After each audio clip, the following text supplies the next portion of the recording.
Je vais peut-être faire remonter un peu de nostalgie, mais si je te dis Steam Machine, normalement ça te dit quelque chose, vu que c'est une annonce qui date d'il y a un certain temps maintenant. Alors non, malheureusement, on n'a toujours pas de nouvelles de cette fameuse Steam Machine, mais on avance, on a des nouvelles de la Steam Manette, donc la manette de chez Steam. Donc une manette, si tu ne te rappelles pas, qui avait un peu le design de la Steam Deck, mais sans l'écran, c'est-à-dire vraiment les deux côtés de la Steam Deck, eh bien réunis en un. Pas exactement, mais tu vois l'idée, donc eh bien on va voir aujourd'hui ce qu'elle apporte, ce qu'elle vaut en termes de prix, en termes de spec. Est-ce qu'elle est vraiment intéressante? Est-ce qu'elle va bouleverser potentiellement le marché? J'ai un avis pour l'instant dessus, qui est mitigé, mais on verra ça au fur et à mesure de ce que je vais te parler. Alors dans un premier temps, ce qui va être sympa, c'est de regarder tout simplement le site officiel pour voir un peu les specs, ce qu'elle propose. On va voir ensuite les limites de cette Steam Manette, parce que oui, il y a des limites, oui, il y a des problèmes de compatibilité, on va y revenir juste après. Oui, il y a pas mal de problèmes, des problèmes potentiels, des problèmes réels, donc on va voir ça pour voir si ça vaut vraiment le coup de la préco, de se jeter dessus, ou est-ce qu'il vaut mieux attendre, ou carrément ne pas l'acheter. Alors déjà, la première info qu'on a, on en a plusieurs même, c'est qu'elle est disponible à partir du 4 mai à 19h. Bon, l'heure, c'est pas très important, mais en gros, le 4 mai, le jour de Star Wars, ça n'a aucun rapport, en tout cas, je ne sais pas s'il y a un rapport, je ne pense pas, mais c'est bien de le préciser, May the Force be with you, évidemment. Alors, cette Steam Controller qui ne s'appelle pas Steam Controller 2, j'imagine pour des raisons qu'ils ne veulent pas forcément en faire une deuxième, ou ils se laissent l'opportunité de ne pas forcément en faire une deuxième. Marketingment parlant, je trouve ça discutable, parce que du coup, il y a deux manettes avec le même nom. Il y a la Steam Controller, donc Steam Manette d'il y a très longtemps, qui avait totalement flop, et la nouvelle Steam Manette qui va sûrement beaucoup mieux marcher, mais du coup, elles ont exactement le même nom, mais en même temps, s'ils l'avaient appelé Steam Controller 2, ça voudrait potentiellement entendre dire qu'ils voulaient prévoir une 3. Donc je trouve ça intéressant, mais voilà, ça reste discutable.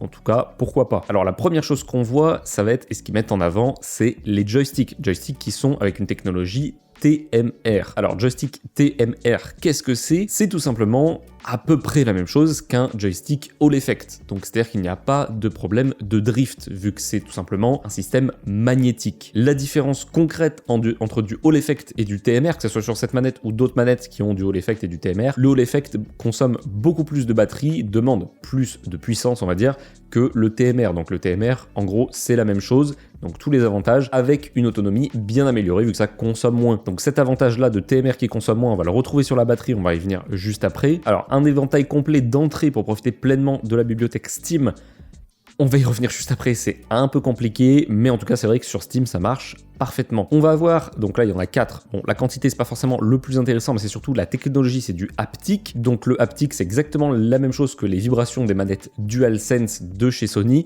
donc les manettes de PS5, que ce soit la Pro ou la normale, c'est pareil. Est-ce qu'il y aura la même intégration par contre que les manettes PlayStation avec les jeux PC et cette Steam Controller? Je ne sais pas, ça sera à voir une fois sorti, ou peut-être un peu de temps après. En tout cas, sur le papier, c'est les mêmes technos, c'est les mêmes capacités de vibration. Ensuite, la batterie, justement. Alors ça, c'est très très intéressant, je vais grossir un peu. La batterie, c'est du 8,39 Wh. Alors peut-être que ça te parle pas, on va parler en chiffres précis. Ils annoncent 35 heures sur une seule charge, ce qui est, honnêtement, énorme. Donc déjà, tu peux être rassuré, il y aura une meilleure autonomie que la manette PlayStation, sans aucun doute. C'est très compliqué de faire moins en même temps. Mais là, du coup, je vais me baser sur un test qui a été fait par Linus Tech Tips. Vous pouvez regarder sa vidéo sur YouTube si vous voulez. Il a testé tout simplement la manette sur Forza Horizon 5, donc avec vibration haptique activée en permanence, vu qu'il faisait tout simplement un wheeling. Je crois que c'est le nom, j'ai un doute. Bref, il faisait en tout cas tourner la manette et la voiture en permanence, donc avec vibration, etc. On va dire à ses pleines capacités. La manette a tenu, dans son test en tout cas, 37 heures, donc plus que les 35 heures annoncées, et c'est une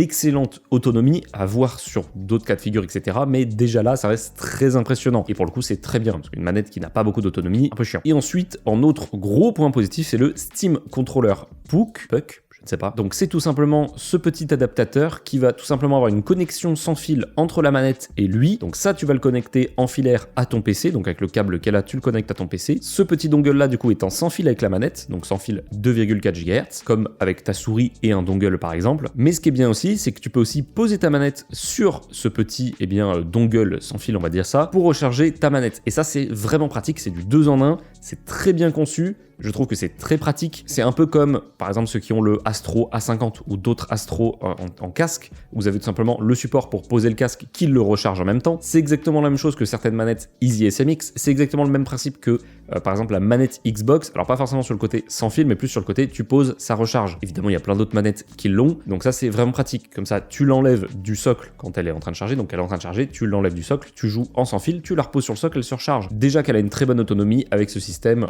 pour tomber en rate de batterie, ça va être très compliqué, à part si tu joues plus de 37 heures d'affilée. Alors, autre option sympa qui n'était pas écrit en haut, c'est tout simplement le gyroscope, de la même manière que tout simplement les manettes de chez PlayStation, encore une fois PS5 ou même PS4 de mémoire avec le gyroscope. C'est tout simplement une techno qui te permet de bouger la manette et ça va bouger bien par exemple le curseur ou le viseur sur ton écran. C'est très sympa, honnêtement je l'ai jamais utilisé en ayant une PS5 et en ayant aussi avant la PS4 avec des gyroscopes du coup à chaque fois. Je ne l'ai tout simplement jamais utilisé, même quand j'utilisais la manette sur PC, je voyais pas l'intérêt, mais pourquoi pas, apparemment des retours, des premiers retours, ça a l'air plutôt sympa. Ce qui est très sympa dans ce gyroscope là justement, c'est que par exemple sur les manettes PS5 ou autres, le gyroscope techniquement si tu l'actives, il est activé tout le temps, sauf si tu vas dans les paramètres et que tu le désactives. Là avec cette manette là, tu as justement des pressions, donc pression haptique, c'est-à-dire que juste en appuyant fort sur les poignets, ça va activer le gyroscope ou le désactiver si tu rappuies. Donc ça c'est vraiment pas mal, mais ça rajoute, on va dire, un point entre guillemets, une interrogation par rapport à cette manette, pas forcément un point négatif, mais une interrogation que j'ai, j'en ferai part juste après, c'est lié notamment au prix et à ce qu'ils proposent. Bref, alors j'en ai pas parlé, ils l'ont pas mis en avant non plus, mais il y a quand même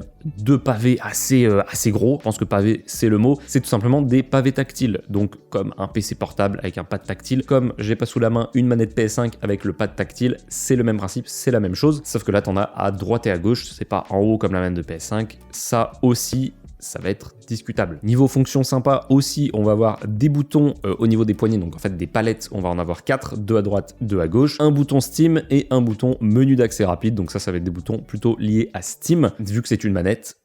Steam contrôleur, Steam manette, bref. Et c'est à partir de là que ça se corse un peu. Alors là, je t'ai donné pas mal de caractéristiques, mais je vais t'en donner d'autres comme ça qui sont pas forcément notées en première page, c'est noté un peu plus bas, mais je vais te les donner comme ça, un peu à la foulée, comme ça tu auras vraiment toutes les caractéristiques de cette manette. Alors, je regarde en même temps. Ce qu'il faut savoir, c'est que la manette est Bluetooth également, donc soit avec le dongle 2,4 GHz en connexion, soit par câble, soit par Bluetooth. Le dongle sans fil permet de connecter jusqu'à 4 manettes sur le même, donc tu achètes 4 manettes, tu peux utiliser que un dongle pour les 4, ce qui est plutôt pratique, c'est dur à dire. En termes de polling rate, donc on va dire entre guillemets la latence, pas exactement la latence, mais j'essaye de résumer grossièrement. Sur les manettes, de manière générale, ou même sur un clavier, sur une souris, on est à 1000 polling hertz, donc à 1000 hertz. Ça, c'est la moyenne de tous les périphériques qui se font aujourd'hui. On a de plus en plus d'appareils, que ça soit clavier, souris ou même des manettes, notamment de chez Easy SMX, qui sont à 8000 hertz, donc 8 fois plus haut, ce qui permet d'avoir une meilleure réactivité au niveau des périphériques, du coup avec un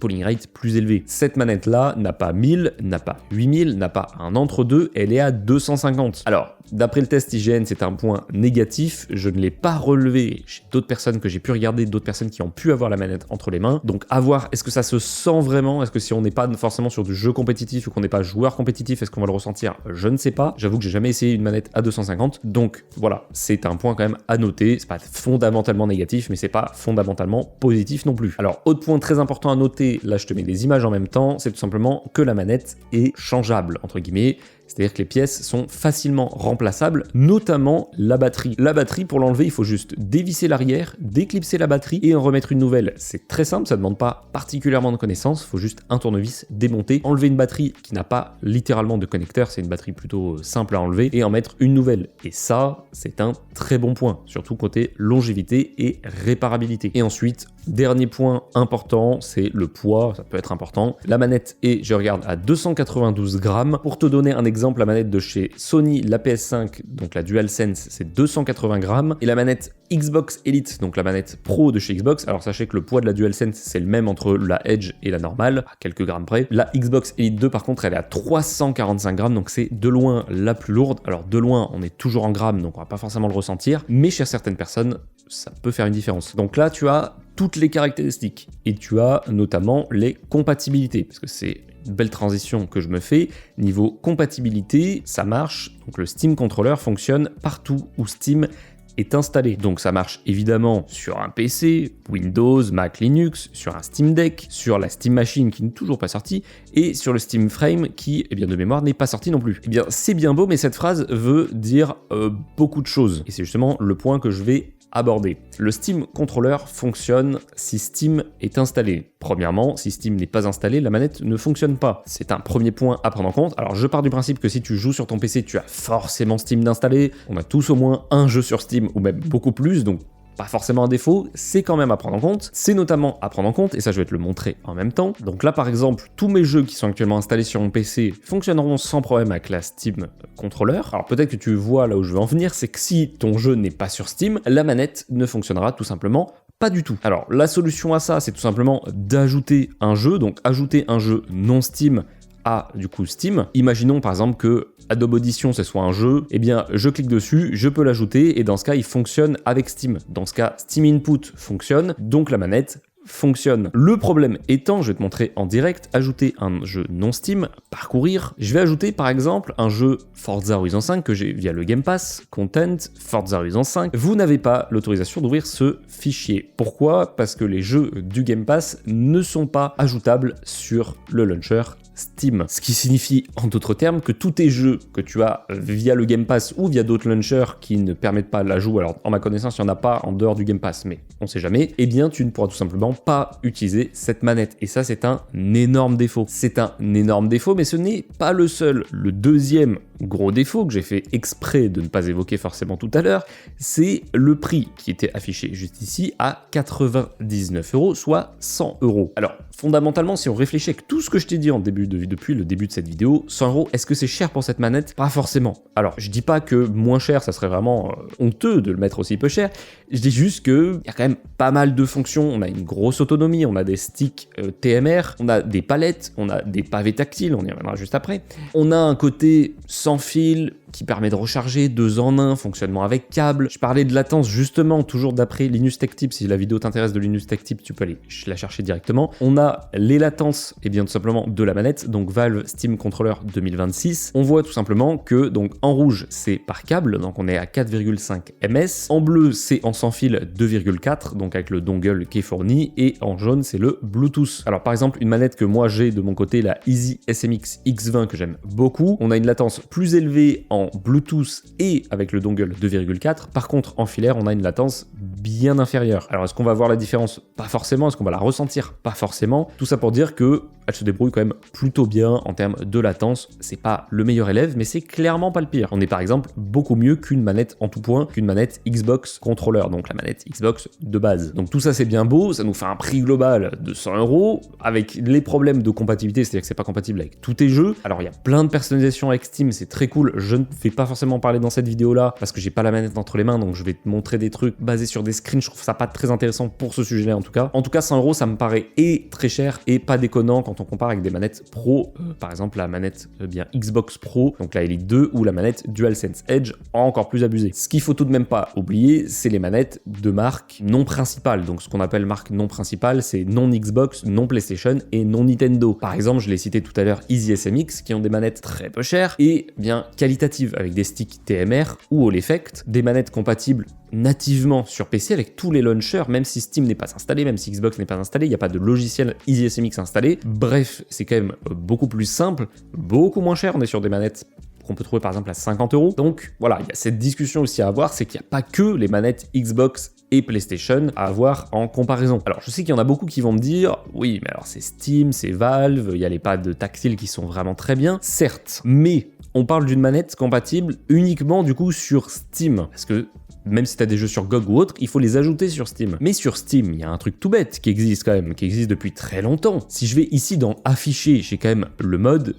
si j'y arrive, le mode Big Pictures. Alors pour ceux qui connaissent pas, le mode Big Pictures, là je suis dans le mode Big Pictures, que j'avais pas lancé depuis que j'ai installé mon PC, c'est clairement un mode optimisé manette, c'est-à-dire que toute l'expérience est faisable manette. On peut naviguer dans les menus, si j'appuie normalement sur le bouton Start, j'arrive dans le menu où j'ai le magasin, la bibliothèque, donc j'ai mes jeux, je peux les lancer, bref, c'est vraiment une expérience optimisé pour manette. On peut faire en sorte que quand tu quittes le mode Big Picture, ta manette se déconnecte. Quand tu connectes une manette à ton PC, le mode Big Picture s'ouvre. Il y a moyen de vraiment configurer la chose pour être optimisé à 100% manette et que l'expérience soit vraiment plug and play. C'est-à-dire tu prends ta manette, tu l'allumes, ça ouvre le mode Big Picture, tu fermes Big Picture, ça éteint ta manette. On a une expérience vraiment bien pensée. Donc l'argument de dire oui mais il y a des pavés tactiles pour mieux naviguer dans Steam, pour mieux... selon moi, ce n'est pas du tout intéressant. Pareil, pour naviguer dans Windows, je ne vois pas en quoi j'aurais besoin de naviguer dans Windows. Dites-moi, peut-être, il y a des exemples que je n'ai pas pensé. Je ne vois pas pourquoi naviguer dans Windows, sachant que la manette n'est compatible que sur Steam dans tous les cas. Alors, certes, peut-être que ça va être utile pour des petites actions rapides. Encore une fois, on a des pavés tactiles sur la manette PS5. On a un pavé tactile, en tout cas, qui marche très bien, qui permet de bouger la souris, comme la manette Steam. Donc c'est là mon gros problème, c'est que certes pour certains jeux, par exemple des jeux de gestion, Jurassic World, notamment Jurassic World Evolution par exemple, c'est une expérience qui est optimisée clavier-souris. On est d'accord, ou même plus précisément souris. Mais personnellement, ayant fait Jurassic World Evolution 1, 2 et 3, et je l'ai fait 100% manette, et bien honnêtement, je n'ai pas eu de problème. Alors c'est peut-être légèrement moins ergo, mais c'est pas non plus injouable, et je trouve que l'expérience est quand même bien optimisée. C'est peut-être pas le cas de tous les jeux. Donc selon moi, pour faire une conclusion générale sur cette manette, pour donner mon avis un peu plus concret, je trouve que la proposition est très intéressante. Le prix reste intéressant comparé à des manettes pro des marques principales, mais à titre personnel, si je devais choisir, je prendrais une manette PS5, parce que de toute façon c'est les mêmes compatibilités, c'est 100% Steam, et encore la manette PS5 avec DS4 Windows, on peut la rendre compatible sur tous les jeux, en dehors de Steam, donc le Game Pass. On a également les options gyroscope, on a également le pavé tactile, on a également les vibrations haptiques, on a en plus les gâchettes adaptatives, on a certes une moins bonne autonomie, on va pas se mentir, mais ça dépendra des utilisations. Moi ça me dérange pas forcément de la recharger plus souvent ou d'avoir un câble branché pour l'utiliser de temps en temps. Ce qui me dérange du coup principalement sur cette manette là, ça va être le prix par rapport à ce qu'elle propose, les arguments mis en avant, notamment le pavé tactile qui selon moi sont juste une erreur d'ergonomie. Alors j'en ai pas parlé encore parce que je voulais le garder pour maintenant vu que ça reste un avis de quelque chose que je n'ai pas eu en main, donc ça peut potentiellement changer si je l'ai en main. Des retours que j'ai vus des gens qui l'ont eu en main justement, avec des petites mains, la Steam Controller n'est pas forcément très agréable. Je pense à titre personnel que le fait d'avoir des pavés tactiles ici, que ça soit inconscient ou pas, je vais avoir envie de lever un peu les pouces pour ne surtout pas les toucher, parce que si je les touche et que ça les active, ça va juste me faire chier plus qu'autre chose dans le jeu. Donc je pense que je vais avoir un réflexe d'inconfort de lever un peu les pouces, alors que moi quand je prends une manette, je la prends pleine main quoi. Pareil pour les palettes, ça m'a l'air très sensible encore une fois à essayer, c'est juste d'un retour visuel que j'ai vu et des retours des premiers utilisateurs, mais ça va être très personnel évidemment. Bref, je suis convaincu par la proposition, je suis pas convaincu par le prix et par certains choix qui ne me paraissent pas très pertinents comme les pavés tactiles notamment. C'est vrai que par exemple un design comme une manette de PS5, bah on a une configuration avec toutes les touches, on a les mêmes emplacements de touches à peu près, on a juste pas la touche de menu d'accès rapide, mais on a une touche share et start, donc bref, il y avait moyen de mettre des touches ailleurs, mais le pavé tactile il est en haut, ce qui est pratique vu que le pavé tactile selon moi ça va être un usage secondaire et très peu fréquent, et du coup ça permet d'améliorer l'ergonomie en bas, donc la prise en main, éviter d'avoir une grosse manette, etc. Donc voilà, je suis pas forcément très convaincu par cette manette là. Dites-moi ce que vous en pensez de cette Steam Controller, est-ce que vous allez la précommander, est-ce que vous attendez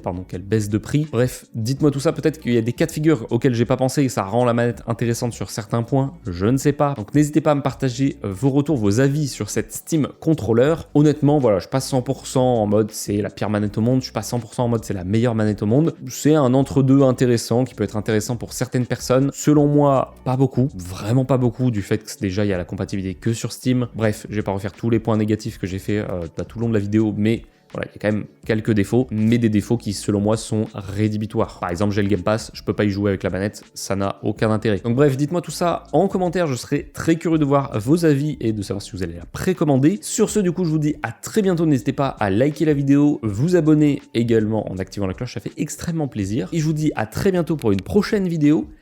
Ciao, ciao!